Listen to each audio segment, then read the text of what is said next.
마태복음 21장 23절 제가 먼저 읽습니다. 예수께서 성전에 들어가 가르치실새 대제사장들과 백성의 장로들이 나와 이르되 내가 무슨 권위로 이런 일을 하느냐 또 누가 이 권위를 주었느냐.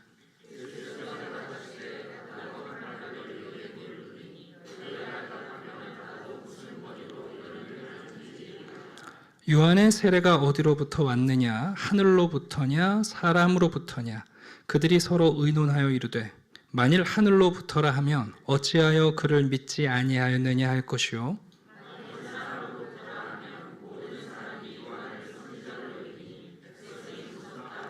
예수께 대답하여 이르되 우리가 알지 못하노라 하니 예수께서 이르시되 나도 무슨 권위로 이런 일을 하는지 너희에게 이르지 아니하리라.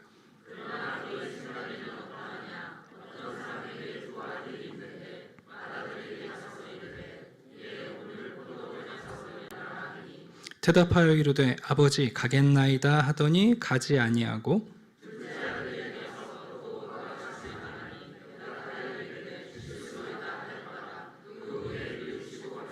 그 둘 중에 누가 아버지의 뜻대로 하였느냐 이르되 둘째 아들이니이다. 예수께서 그들에게 이르시되 내가 진실로 너희에게 이르노니 세리들과 창녀들이 너희보다 먼저 하나님의 나라에 들어가리라.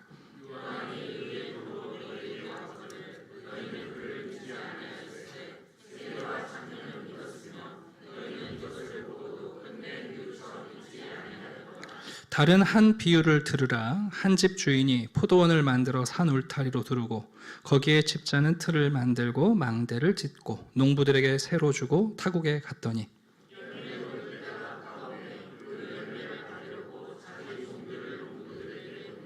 농부들이 종들을 잡아 하나는 심히 때리고 하나는 죽이고 하나는 돌로 쳤거늘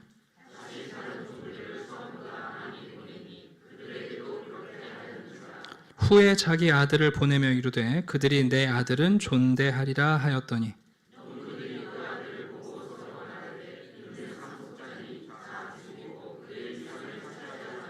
이에 잡아 포도원 밖에 내쫓아 죽였느니라. 그들이 말하되 그 악한 자들을 진멸하고 포도원은 제때에 열매를 바칠 만한 다른 농부들에게 새로 줄지니이다.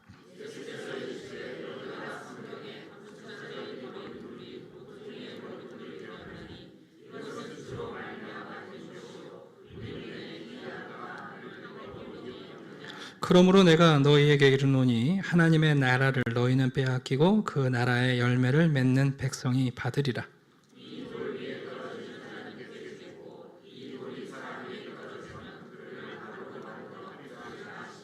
대제사장들과 바리새인들이 예수의 비유를 듣고 자기들을 가리켜 말씀하심인 줄 알고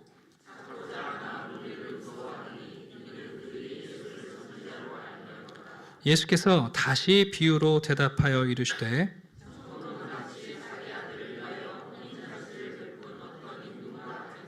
그 종들을 보내어 그 청한 사람들을 혼인잔치에 오라 하였더니 오기를 싫어하거늘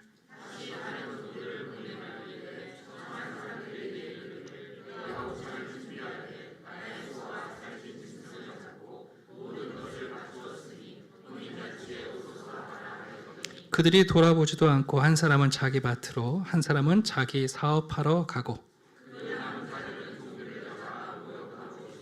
임금이 노하여 군대를 보내어 그 살인한 자들을 진멸하고 그 동네를 불사르고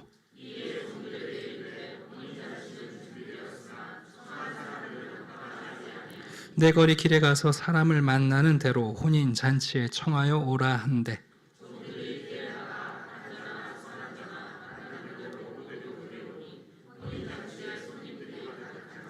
임금이 손님들을 보러 들어올새 거기서 예복을 입지 않은 한 사람을 보고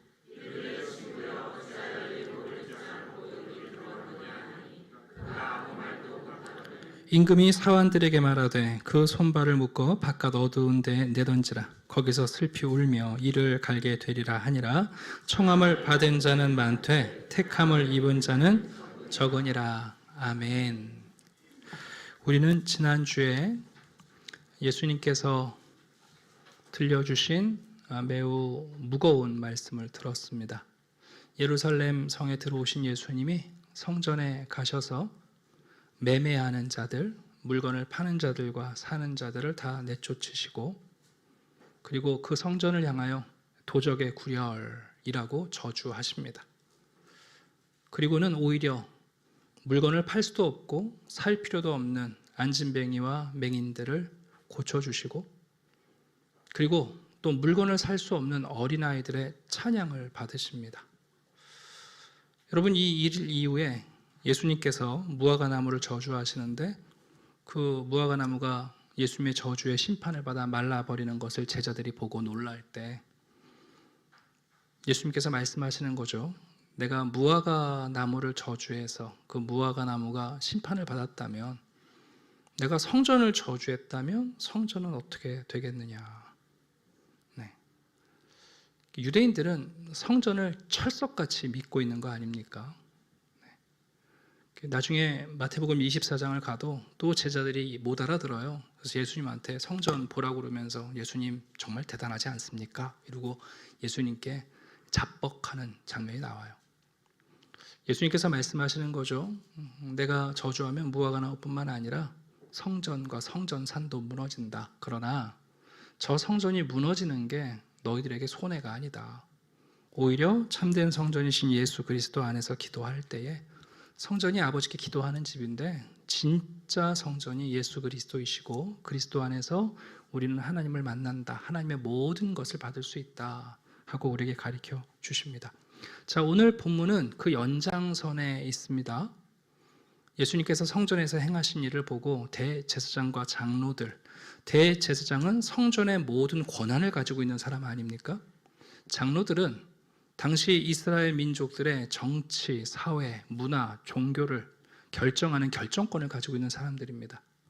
이들이 예수님을 찾아와서 당신이 대체 무슨 권위로, 당신이 무슨 목적으로 이런 일을 하느냐고 질문을 해요. 그 질문에 대한 예수님의 즉답, 그러나 답이 아니라 질문이죠. 그 질문과 그들이 대답을 회피하자 예수님께서 그럼 스스로 생각해봐라 하시고는 세 가지 비유를 말씀하세요. 1부 때 설교를 해보니까 좀 호흡이 길어서 어려워하시는 것 같아서 오늘은 2부 때는 좀 쉽게 가겠습니다. 잠깐 본문을 볼까요? 필기도구가 있으면 본문에 체크를 하시면 좋을 것 같아요. 먼저 32절에 보시게 되면 너희는 그를 믿지 아니하였으되, 그 너희, 그게 이제 첫 번째 비유를 듣는 대상이에요. 그 다음에 43절에 보시게 되면 내가 너희에게 이르노니 하나님의 나라를 너희는 빼앗기고의 이 너희가 두 번째 비유의 대상이에요. 그리고 22장 11절 예복을 입지 않은 한 사람을 보고, 이 한 사람이 세 번째 비유의 대상이에요. 이해가시죠? 네, 이렇게 떠먹기 좋게 설교하는 목사가 별로 없어요. 네. 이 세 비유는 세 대상에게 하시는 얘기겠죠. 그 너희가 누군지를 파악하셔야 돼요. 두 번째는 뭐냐면 27절 이 대제사장과 장로들이 뭐라고 답변을 회피하냐 하면 27절 우리가 알지 못하노라 하고 유구무원, 모르는 척해요. 그죠? 그 다음에 38절을 가시면 농부들이 그 아들을 보고 그 아들이 상속자라는 것을 분명히 알지만 죽이고 그의 유산을 차지하자 하고 말을 해요. 세 번째 비유에서는 12절을 보시게 되면 그가 아무 말도 못하거늘 숨이 쌍관. 히브리인들은 처음과 끝과 가운데가 같으면 진리라고 말을 해요. 진리라는 에메트라는 단어가 히브리 알파벳의 첫 번째 단어, 가운데 단어, 마지막 단어를 묶은 거예요. 진리는 뭐냐? 처음도, 중간도, 끝도 같은 게 진리예요. 이 세 가지 비유는 세 가지 대상에게 그들의 태도를 말씀하세요. 알면서도 모르는 척, 알면서도 아들을 죽이면 우리 것이 된다. 세 번째, 정말 할 말이 없는 것. 그게 이제 이 세 가지 비유의 흐름이에요. 이 두 가지를 여러분이 이해하시게 되면 각각의 비유가 누구에게 하는 건가 그리고 이 세 가지 비유가 모두 무엇을 들려주는가 결론부터 말씀드리면 예수님은 지금 무화과 나무와 성전에게만 저주를 하시는 게 아니라 대제사장과 장로들에게도 저주하시고, 두 번째 이스라엘 민족에게도 저주하시고 있고, 세 번째 이스라엘 대신에 천국에 초청받은 바로 지금 예수 그리스도의 복음을 듣고 교회 안에 들어온 새로운 우리들을 향해서도 예복이 준비되지 않은 사람들에 대하여 저주하시는 거예요. 무화과가 예수님의 저주에서 말랐습니다. 성전이 예수님이 도적의 구리라고 말하는 순간 무너졌습니다. 대제사장과 바리새인들 알면서도 대답하지 않을 때 심판을 받습니다. 이스라엘 민족, 하나님이 주신 모든 것을 하나님의 주인이 아니라 마치 자기들의 소장농이 아닌 자기들의 소유인 것처럼 주장하다가 망합니다. 이스라엘 민족 대신 이방 민족, 사거리에서 복음을 만난 우리들, 그런데 우리들도 여러분 예외는 아닙니다. 이 비유는 예수님께서 십자가 지시기 전에 마지막으로 우리들에게 하시는 간곡한 호소예요. 예수님이 저주한다고 말하니까 예수님이 나쁜 말을 하시는 게 아니라 이 저주를 듣고 회개하면, 돌이키면, 그 아들을 받으면, 예수님의 권위를 받아들이면, 그분이 우리에게 주신 그리스도 옷이라는 예복을 입으면 품으시는 거예요. 여러분, 사람은 죄 때문에 죽는 게 아닙니다. 회개하지 않아서 하나님의 심판을 받는 겁니다. 죄가 없어서 우리가 천국 가는 게 아니라 우리는 예수 안에서 회개했기 때문에 용서를 받는 거죠. 이 세 가지 비유가 던져주고 있는 이 진리를 오늘 여러분들과 함께 좀 차례차례 전하려고 해요. 큰 흐름을 놓치지 말고 따라오시다 보면 성경을 보는 여러분의 눈이 번쩍 뜨이게 될 겁니다. 자, 먼저 첫 번째입니다. 대제사장과 장로들이 얘기를 들었어요. 예수라는 사람이 우리가 허락한 매매하는 물건 파는 사람들, 사는 사람들 다 쫓아냈다. 영업방해했다. 그리고 우리가 허락도 안 했는데 성전에서 의료행위했다. 더군다나 성전에서 하나님이 찬양을 받으셔야 되는데 철 모르는 애들이지만 애들 성가대 만들어갖고 지 찬양 받았다. 와서 따지는 거죠. 너 대체 누구냐? 그 얘기가 여러분 23절이에요. 네가 무슨 권위로, 누가 너에게 그런 권위를 주었느냐? 두 번째, 누가 이 권위를 줬고 무슨 권위, 목적을 얘기하는. 네가 이렇게 하는 목적이 뭐냐? 성전은 대제사장인 나의 권한 하에서 내가 운영하는 것이고, 백성들의 신앙이라는 건 장로들의 전통과 장로들의 협의를 통해서 우리 결정해 가는 건데, 네가 뭔데 이 질서를 흐트리고 있느냐 하고 따지는 거예요. 예수님께서 즉답을 하세요. 근데 그 즉답이 증문이에요. 알았다. 근데 내가 대답하기 전에 한 가지를 물을 텐데 너희들이 이거 대답하면 내 대답을 알아들을 만하니까 얘기하고, 그러면서 무슨 질문을 하시냐면 세례 요한 이야기를 하세요. 사실 세례 요한은 예수님 당대에 정말 유명한 분이었어요. 세례 요한이 얼마나 유명하냐면 고대 근동에 타 민족의 글에도 언급돼요. 심지어 로마 기록에도 나와요. 세례 요한은 이미 그 당대에 하나님의 사람으로 인정받은 분이거든요. 예수님이 질문하세요. 요한이 와서 이방인들에게만 행하던 세례를 이스라엘 백성들에게 베풀었는데 대체 그럼 그 세례, 요한이 베푼 세례는 요한 자신이 고안한 거냐, 하늘로부터, 하나님이라는 표현의 완곡 표현이죠, 하나님으로부터 온 거냐? 그거 한번 답변해봐라. 너희들이 권위의 문제, 권세의 문제를 분별할 수 있나 한번 보자. 여러분, 이 질문은 매우 단순한 질문이죠. 상식적이에요. 그런데 갑자기 고민이 생겼어요. 만약에 세례 요한의 세례가 하늘로부터 온, 하나님으로부터 온 거다 그러면 자기들은 세례 받으러 안 갔거든요. 여러분, 백성들이 와서 회개하고 요단강에서 세례를 받을 때 대제사장, 장로들, 서기관, 사두개인들은 코웃음 치면서 안 갔단 말이에요. 예를 들어서 세례 요한의 세례가 하나님께로부터 온 거라 그러면 자기들이 하나님의 뜻을 어긴 게 되잖아요. 그럼 반대로 세례 요한의 세례는 인간이 고안한 거다 그러면 여러분, 세례 요한한테 가서 세례를 받은 당시에 수많은 무리들, 하나님의 사람으로 이미 선지자로 인정하고 있는 무리들, 여러분 이 대제사장과 장로들 가만두겠습니까? 난처한 거죠. 그래서 궁여지책으로 만든 답변이 뭐냐면 우리가 모른다 그 얘기예요. 참 비겁해요. 많이 배운 사람들이 비겁해요. 길을 아는 사람들이 치졸해져요. 예수님께서 뭐라고 그러세요? 그래? 그럼 나도 무슨 권위로 이런 일을 하는지 대답할 필요가 없을 것 같다. 아니, 그 세례 요한의 권위도 분별을 못하는데 내가 말하면 알아듣겠냐? 그리고는 답변하시지 않습니다. 여러분, 사람들이 곤란하면 모르겠대요. 가끔 제 제자들 가운데 신앙생활을 안 하는 배우자를 만나서 이제 생활하는 경우가 있죠. 만나서 신방 가기도 하고 만나서 얘기를 나누다 보면 그런 분들은 하나님을 부정하는 거 아니에요? 하나님이 있다는 걸. 제가 좀 곤란한 짓궂은 질문을 해요. 애를 보면서 야, 애가 키가 참 잘 크네요. 예쁘네요. 엄마 아빠 참 많이 닮았네요. 유전자가 어디 가나. 그럼 좋아해요. 그러고 나서 또 정신 이야기를 해요. 애가 말도 똑바로 하고 참 예의 바르고 생각이 참 괜찮네요. 근데 누구누구씨 이 아이가 영혼이 있어 보여요? 없어 보여요? 어린아이 내 자식을 보면서 몸을 봐요. 그 몸을 위해서 얼마나 애를 써요 우리?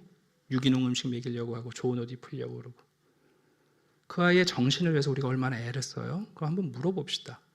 여러분, 그 아이 영혼이 있어요? 없어요? 여러분의 자녀들이 영혼이 있는 것 같아요? 없는 것 같아요? 곤란해요. 영혼을 인정하면 하나님을 인정해야 될 것 같거든요. 그래서 얘기하는 게 잘 모르겠어요 하는 거예요. 제가 그냥 드린 이야기가 아니라 남의 자식을 보고 목사인 나도 그 아이를 영혼을 가진 존재로 보는데 오늘날 부모들이 자기 자식을 여러분 영혼의 존재로 안 보잖아요. 물어봅시다 여러분. 개, 고양이도 영혼이 있다면서요. 그래서 무지개 다리 건너면 여러분 추모하시잖아요.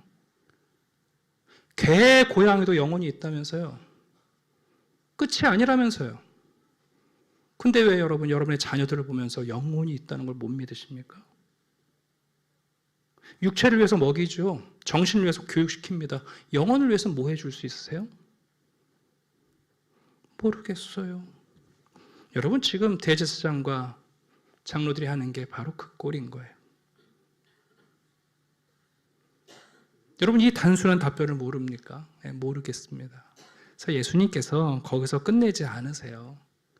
예수님은 대제사장도 장로들도 사랑하십니다. 그래서 그들에게 스스로 생각할 기회를 주시는 거예요. 예수님이 뭐라고 겁박하면 자존심 상할 거 아니에요. 그래서 예수님이 이렇게 말씀하시는 거예요. 29절. 그래? 그러면 내가 얘기를 들려줄 테니까 너희가 스스로 그냥 생각해봐라. 얼마나 친절하세요, 여러분. 됐다 가라. 그게 아니라 그래 그러면 모르겠으면 내가 대답은 안 하겠지만 너희들 스스로 판단해봐라. 그리고는 첫 번째 비유를 들려주시는 거예요. 두 아들이 있는데 아버지가 큰아들한테 가서 얘야 오늘 포도원 가서 일을 해라. 그랬더니 큰아들이 아멘, 네. 시원시원하게 대답을 한 거예요. 근데 가만히 있어 보니까 대답은 해놓고서 포도원에 가요 안 가요? 안 가네요. 대답은 해놓고 둘째 아들한테 갔어요. 똑같이 얘기한 거죠. 오늘 포도원에 가서 일 좀 해라. 근데 둘째 아들이 싫어 그러는 거예요. 근데 좀 있다 보니까 그 싫어하는 아들이 어떻게 된 건지 나가서 뭐 하고 있어요? 일하고 있는 거예요. 자, 예수님이 그들에게 물으십니다. 너희들 생각에는 그 둘 중에 누가 아버지의 뜻대로 하였느냐? 뭐 이거 답변 못하면 백치니까. 뭐라고 답변하냐면 둘째 아들이다 답변을 해요. 예수님이 말씀하십니다. 그래, 맞다. 그래서 세리와 창녀들이 너희들보다 하나님 나라에 가깝다.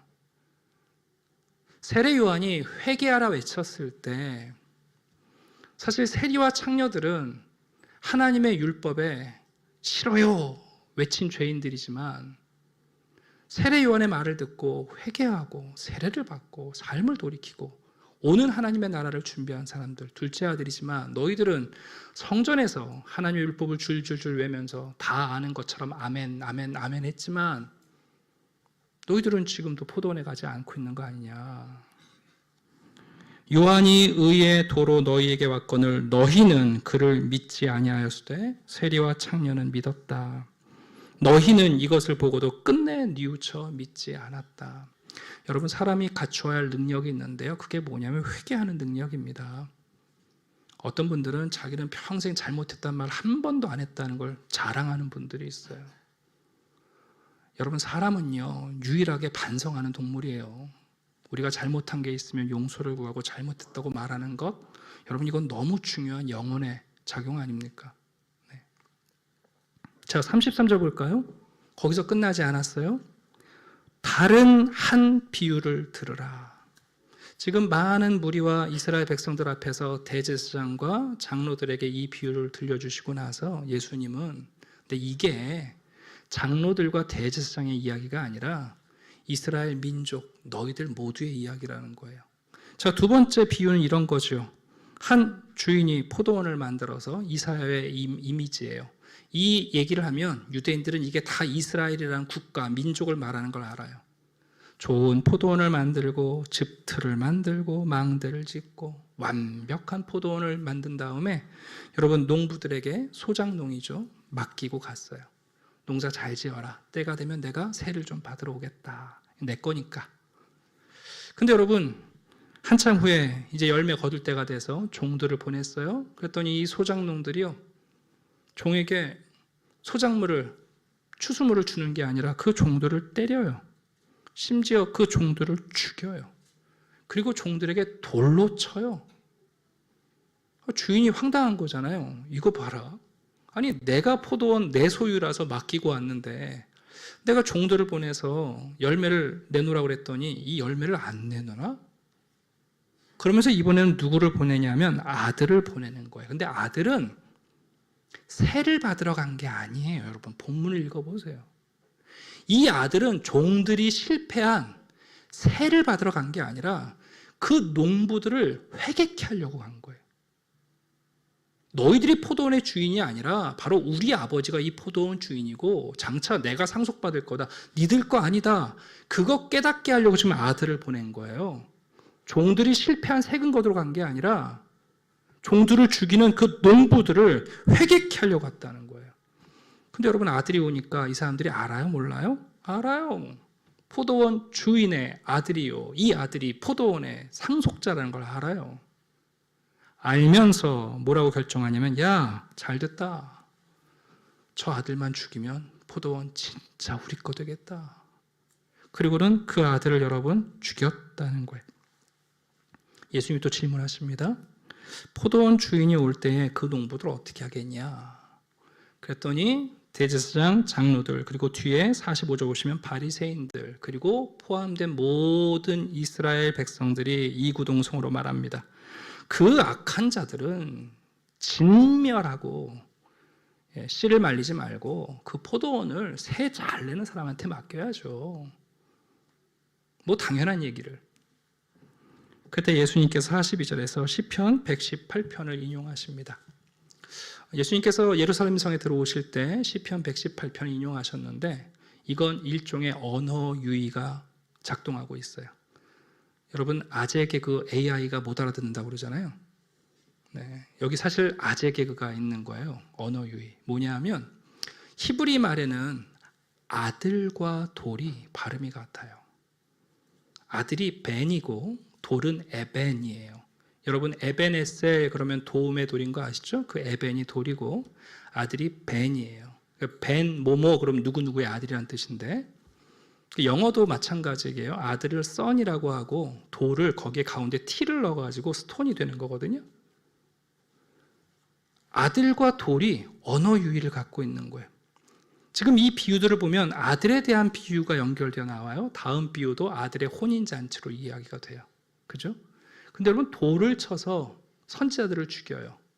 그 돌의 이야기와 아들의 이야기를 묶어서 지금 언어 유희를 하시는 거예요. 너희들이 버린 돌, 그 돌이 하나님 나라의 모퉁이의 머릿돌이 된다. 주로 말미암아 된 것이고 우리의 눈에 기이하다. 이건 누가 하시는 거냐면 주님이 하시는 거다. 권위의 문제, 권세 문제를 언급하십니다. 자, 43절 그러면서 말씀하시는 거죠. 너희에게 이르노니, 여기서 말하는 너희는 이제 좀 확장됐어요. 대제사장, 장로들이 아니라 바리새인들과 모든 이스라엘 민족을 포함해요. 너희들에게 이르노니 하나님의 나라를 너희들은 빼앗기고, 이스라엘 민족, 이스라엘이 국가와 민족을 빼앗길 것이고 이제는 그 나라를 열매 맺는 백성들이 받으리라. 자, 그리고 나서 22장 1절을 보시면 다시 비유로 대답하여, 또 전진이에요.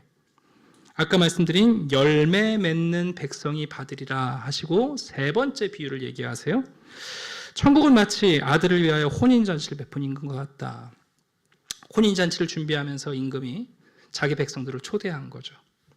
처음에는 가겠습니다 그래 놓고 정작 혼인날 초대하러 갔더니 5절 돌아보지도 않고 심지어 여러분 그 종들을 모욕하고 죽입니다. 포도원 품꾼 좀 전에 답변했잖아요. 그들이 답변한 거예요. 그들은 진멸하고 열매 잘 거두는 종들에게 줘야 됩니다. 여러분, 임금이 노하여 군대를 보내 그들을 진멸하고 종들에게 이르되 혼인잔치는 이미 준비가 됐다. 그러니 사거리에 나가서 자격 없는 저 이스라엘 민족 말고 사방에서 누구든지 불러 모아라. 이방인도 괜찮다. 악인도 괜찮고 선인도 괜찮고 가리지 말고 다 데리고 와라. 자, 10절입니다. 종들이 길에 나가 악한 자나 선한 자 만나는 대로 모두 데려오니 혼인잔치에 손님들이 가득한지라. 우리나라도 결혼할 때 여러분 양가 서로에게 예단을 하죠. 예단을 왜 합니까? 예? 예단을 왜 하는 거예요? 예단 누구한테까지 가죠? 결혼식에 오는 가족들에게 예단을 하는 겁니다. 왜요? 벌거벗고 오지 말라고요. 그래서 예단하는 거예요, 여러분. 한몫 챙기라는 게 아니라 결혼식 오실 때 새 옷, 좋은 옷 입고 오십시오. 결혼을 축하하기 위해서 혹시라도 생활이 어떨지 모르니 그래서 예단하는 거거든요. 여러분, 유대인들 이 이스라엘 배경도 여러분 귀족들이나 임금들이 결혼식에 초청할 때 예단을 보냅니다. 임금이 그냥 혼인 예식을 초청하는 게 아니라 예단을 보내요. 그럼 여러분 임금의 혼인잔치에 올 때 어떻게 해야 될까요? 네, 옷 잘 갖춰 입고 와야죠. 예단 받았으면. 근데 여러분 거기에 한 사람이 예복을 입지 않고 들어와 있네요. 가난해서 그랬겠어요? 이거 뭐 하려는 걸까요? 이 혼인잔치 모욕 주려는 사람이에요. 예를 들어 드릴게요. 여러분 결혼식 갔는데 신부 아버지가 등산복 입고 결혼식 진행하시면 어떤 느낌이실 것 같아요? 비싼 등산복이에요. 필요 없죠. 아이고 며느리가 얼마나 마음에 안 들면, 아이고 사돈댁이 마음에 안 드나. 예? 예식장 끝나고 등산 가버릴 마음으로 등산복 입고 오면, 아니 여러분 시어머니 되실 분이 몸빼 입고 오면 어떠실 것 같아요? 그게 여러분 결혼식에 참여했으니까 되는 거예요? 모욕 주는 거예요. 여러분 이스라엘 민족이 하나님의 심판을 받았어요. 그 복음이 이제는 모든 이방인에게, 우리들에게도 전달됩니다. 사실 이 천국의 혼인잔치는 우리가 무엇을 한 게 아니라 하나님이 예수 그리스도 안에서 우리에게 모든 예단을 주셨어요. 그분의 핏값, 그리스도로 옷 입게 하시고 그 십자가로 우리를 여러분 새롭게 우리의 삶을 갖추게 하신 거 아니에요? 근데 여러분 예식장에 어떻게 하고 왔다고요? 예복을 안 입고 왔어요. 그건 여러분 가난해서 그런 게 아니에요. 이건 지금 하나님의 천국잔치, 하나님의 나라에 대한 모욕이에요. 그래서 여러분 임금이 어떡합니까? 그걸 지적했더니, 예수님이 지적하실 때 12절 보시면 친구여 하고 지적하세요. 마태복음 읽다 보면 친구라는 말이요, 여러분 상당히 부담스러운 호칭이에요. 우리 계속 읽고 있잖아요. 친구여, 친구여. 여러분 탁월한 사람과 우정을 맺으려면 우리도 탁월해지지 않으면 안 돼요. 그가 나를 친구로 불러줄 때에 정말 그의 우정에 내가 진실한 반응을 하려면 여러분 우리 바뀌어야죠. 친구여 어찌하여 예복을 입지 않고 여기 들어왔느냐. 천국 잔치가 회식이냐, 밥만 먹고 가려고 왔느냐. 제가 일부 때도 그런 얘기 했는데, 우리 시대에 참 이상한 문화가 결혼식 가면 밥만 먹고 오세요. 근데 그거 여러분 굉장히 모욕적인 일인 거 아닙니까? 축하를 하러 간 거 아니에요? 네. 우리가 여러분 축하하러 간 거잖아요. 밥만 먹고 오시면 그건 회식 자리가 되죠. 네. 말씀하시는 거예요. 너 밥만 먹고 가려고 이러고 왔냐? 너 정말 이 결혼식을 축하하는 거냐? 송축하는 거냐? 그랬더니 여러분 어떻다고요? 그가? 아무 말도 못해요. 자, 다시 흐름을 봅시다. 뻔히 알면서 몰라요. 우리 몰라요. 우리 몰라요. 알면서 몰라요.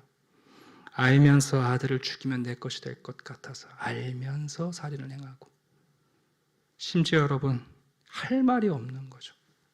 지금 예수님은 하나님 나라에 대하여 우리의 모든 사람을 이 비유에 스스로 생각해 보도록 초청하고 계신 거예요.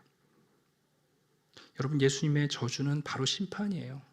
예수님이 저주하시려고, 심판하시려고 저주하시는 게 아니라 회개하라고 저주하시는 거예요. 오늘 본문을 통해서 몇 가지 여러분들에게 말씀을 좀 전하고자 합니다. 첫 번째, 여러분, 우리는 큰아들입니까? 둘째 아들입니까? 아니면 우리는 부모 없는 자식입니까? 여러분, 우리도 그러지 않나요? 예수님이 어떤 얘기를 하시면 아멘, 한국 교회처럼 아멘을 잘하는 나라가 어디 있겠어요? 네. 아멘, 아멘. 우리는 예수님을 길과 진리, 생명이라고 대답합니다. 아니, 심지어 전도지 들고 밖에 나가서 사람들에게 예수님이 길이요, 진리요, 생명입니다. 그래 놓고 나서 지는 다른 길을 가요. 예수님을 진리라고 말하면서 지는 거짓된 삶을 살아요. 예수님이 생명이라고 말하면서 주님이 주시는 생명이 아니라 내가 아둥바둥 내 생명을 지키려고 해요. 대답은 잘했지만 우리가 여러분 큰아들처럼 살아가고 있는 거 아닙니까? 여러분, 우리가 받지 않은 게 어디 있습니까? 우리가 하나님이 주신 포도원에서 열심히 일하고 있는 거죠. 하나님이 우리가 세금을 잘 안 내서가 아니라 우리들의 삶의 주인이 누구인지 깨달으라고 아들을 보내시는 거잖아요. 그 아들이 와서, 아들은 싸움을 잘해가지고 뺏어가려고 오신 게 아니라, 그 아들이 여러분 군대 거느리고 오시는 게 아니라, 아들이 오면 주인이 누군지 알 수 있으니까 아들이 아버지의 모습을 우리에게 그대로 보여주시면서 온 거잖아요. 야, 너희 하늘 아버지가 더 많은 세금을 못 걷어서 안달하시는 분이 아니다. 그분의 주인 되심을 인정해라. 그리고는 아버지의 모습 그대로 우리에게 오셔서 나를 본 자는 아버지를 본 거라고 보여주시는 거잖아요. 근데 여러분, 우리는 예수만 부정하면 내가 내 인생의 주인이 될 것 같은 거잖아요. 그래서 여러분, 예수님이 내 인생에 쓸모없는 돌처럼 늘 버리는 거 아니에요. 입시에는 예수는 필요 없다. 취업에 예수는 필요 없다. 여러분, 그 순간 우리는 우리들의 삶의 주인이 주님이 안 되는 거예요. 여러분, 우리가 하나님의 은혜로 정말 하나님 나라의 자녀들이 됐어요. 그분이 우리에게 모든 것을 준비하셨어요. 우리가 악한 자냐 선한 자냐 중요한 게 아니라 우리가 모두 이 자리에 앉아 있어요. 그러나 여러분, 우리 지금 회식하러 이곳에 온 게 아니지 않습니까? 예수 그리스도 안에서 열려진 그 천국에 대해 우리가 정말 송축하고 경축하고 축하하려고 온 거잖아요. 거기에 걸맞는 옷을 입어야죠. 예수님께서 우리에게 자신의 옷을 입혀주시잖아요. 네. 주님이 우리에게 예단을 주신 거 아니에요? 우리가 준비했습니까? 그런데 여러분, 입지 않는 거예요. 제가 시대의 유감을 종종 표현해 드리는데, 제가 하는 이유는 우리 성도님들께서 이 시대의 모순을 잘 깨닫는 영적 분별이 있었으면 좋겠어요. 우리 시대에는 이상한 두 가지 생각이 많이 해요. 첫 번째는 뭐냐면 나를 있는 그대로 받아달라는 거예요. 그죠? 나를 있는 그대로, 나를 교정하려고 하지 말고, 나를 어떻게 하려고 하지 말고 그냥 나를 있는 그대로 수용해 주는 게 사랑이라는 거 아니에요? 그죠? 나를 있는 그대로 받아주는 거. 근데 재미있는 건 또 하나는 어떤 생각이냐면 그렇게 치유를 받고 싶어하고 그렇게 회복되고 싶어해요. 여러분, 이 두 가지가 양립할 수 있습니까? 여러분들도 유구무원이시네요. 아니 이게 여러분 양립되는 생각이에요? 나 있는 그대로 받아주세요. 그러면서 내 삶이 회복되고 치유되기를 바라는 게 이게 양립되는 가능성이냐고요. 어떻게 여러분 그거를 인생의 철학으로 붙잡고 살아가세요? 치유가 되고 회복이 되려면 이대로 살면 안 되는 거잖아요, 여러분. 내가 이대로 살면 치유와 회복의 가능성은 없는 거잖아요. 내가 농약을 조금씩 먹으면서 한다는 말이 나 농약을 좋아해요. 나를 좀 있는 그대로 받아주세요. 독도 적당히 쓰면 약이 된다고 생각하고 말을 받아주시면 안 되나요? 여러분 이런 사람한테 무슨 치유와 회복이 있습니까? 아니 그냥 유치한 얘기 해드릴게요. 여러분 아들, 딸이 성적표 들고 와서 아버님 있는 그대로 저를 받아주셔야 됩니다. 아멘 하시는 부모가 어디 있어요? 예, 여러분 중에 그거 아멘 하시는 부모가 어디 있어요? 웃기지 마라 이놈아. 학원 하나 더 끊어라. 있는 그대로 받아달라고요? 우리의 삶의 모습 이대로 받아주는 게 여러분 사랑이라고요? 수용이라고요? 근데 왜 치유와 변화를 꿈꾸십니까? 이게 우리 시대 여러분 양립할 수 없는 가능성인데 이걸 여러분 진리라고 붙잡고 살아가요. 황당한 일이에요. 황당한 일. 여러분 하나님의 사랑은 사랑하는 자에게 최선의 것을 기대하십니다. 하나님이 우리를 사랑하실 때 하나님은 우리가 변화되고 치유되고 회복되고 바뀌어지기를 바라세요. 그게 예복이에요. 여러분 사랑하는 부모가 더러운 옷을 입은 자녀를 보면서 야, 그 모습도 예쁘다. 죄송합니다만 그건 놀러온 아저씨들이나 하는 얘기예요. 부모는 그렇게 하지 않습니다. 이리 와라. 여러분 천국잔치에 더러운 모습으로 가서 초대받는 것까지는 좋지만 그 더러운 손으로 함께 먹을 국에다 손을 넣고 휘저어서 고기 건져 먹는 사람을 누가 거기 놔둡니까, 여러분? 로마서 11장 21절입니다. 제가 좀 쉬운 성경으로 읽어드릴게요. 아이들 표현으로. 하나님께서 원래 나무에 붙어 있던 가지들도 아끼지 아니하셨다면 여러분들도 아끼지 않으실 것입니다. 그러므로 하나님의 인자하심과 엄격하심을 깊이 생각하십시오. 넘어진 사람들에게는 하나님의 엄격하심을, 여러분에게는 하나님의 인자하심을 보이셨습니다. 여러분이 계속해서 하나님의 인자하심에 머물러 있으면 하나님께서도 인자함을 베푸실 것입니다. 만일 하나님의 인자하심에 계속 머물러 있지 않으면 여러분들도 잘리게 될 겁니다. 로마서 11장이에요. 구약 성도들에게 하신 얘기가 아니에요. 신약 성도들에게 한 거예요. 봐라, 무화과 나무를 저주하셔서 심판받았다. 대제사장, 장로들 예수님이 저주하시면 심판받는다. 이스라엘 민족과 국가 열매 맺지 않으면 심판받는다. 그렇다면 이제 그 천국잔치에 자격 없이 초대받은 우리들 접붙여진 가지라고 해서 여러분 우리는 안 잘린다고요? 그게 아니란 말입니다, 여러분. 하나님의 사랑은 우리를 바꾸고야 마시는, 바꾸기를 원하시는 참 사랑입니다, 여러분. 말씀을 마치겠습니다. 사람들이 심판을 피하지 못하는 것은 죄 때문이 아니에요. 하나님의 말씀을 듣고 돌이키지 못하기 때문입니다. 우리가 그 말씀을 지키면 말씀이 나를 지켜줍니다. 여러분, 내가 법을 무시하잖아요? 그 법에 의해서 여러분 우리가 처벌받습니다. 내가 법을 지키면 그 법이 나를 보호합니다. 하물며 하나님의 말씀을 지키면 여러분 그 말씀이 우리를 지켜줍니다. 그러나 우리가 하나님의 말씀을 버리면 그 말씀이 우리를 심판하는 겁니다. 여러분 우리가 모른 척하면 악이 선이 됩니까? 모른 척하면 없는 겁니까? 아몰랑 그러면 여러분 사실이 아닌 겁니까? 알면서 여러분 끝까지 닭의 목을 비틀면 새벽이 안 옵니까, 여러분?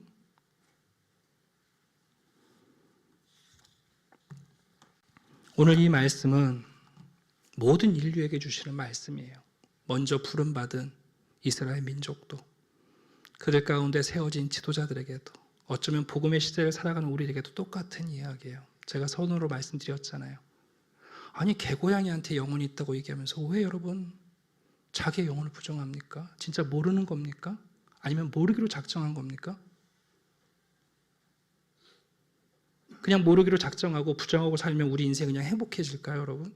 아니라는 겁니다. 여러분, 하나님이 우리를 사랑하신다는 건 진짜 우리를 고치시고 용서하고 치유하기 위해서 우리에게 변화하게 우리의 요구하시는 겁니다. 어떻게 있는 그대로 받아달라면서 어떻게 회복을 꿈꾸세요? 이건 있을 수 없는 얘기예요, 여러분.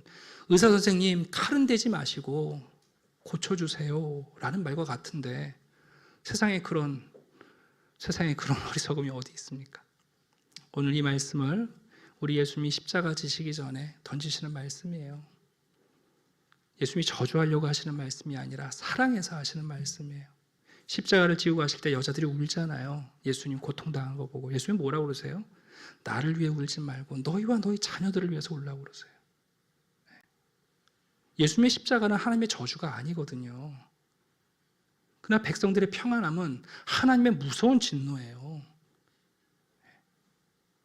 오늘 이 말씀이 우리에게 주시는 주님의 음성, 사랑의 음성으로 들려지기를 주님의 이름으로 축원합니다. 기도드리겠습니다. 아버지 하나님 감사합니다. 오늘도 우리에게 말씀하시고 말씀이신 예수님을 우리에게 보내주십니다. 어쩌면 사거리에서 천국의 소식을 듣고 몰려든 우리들, 혹시 추리닝을 입고 몸빼를 입고 하나님의 나라를 무시하고 있지는 않습니까? 우리에게 준비해 주신 그리스도라는 예단을 받고 그리스도로 옷 입게 하시고 그리스도의 성품을 품게 하시고 우리도 십자가를 지게 주시옵소서. 감사드리며 예수 그리스도의 이름으로 기도드립니다. 아멘.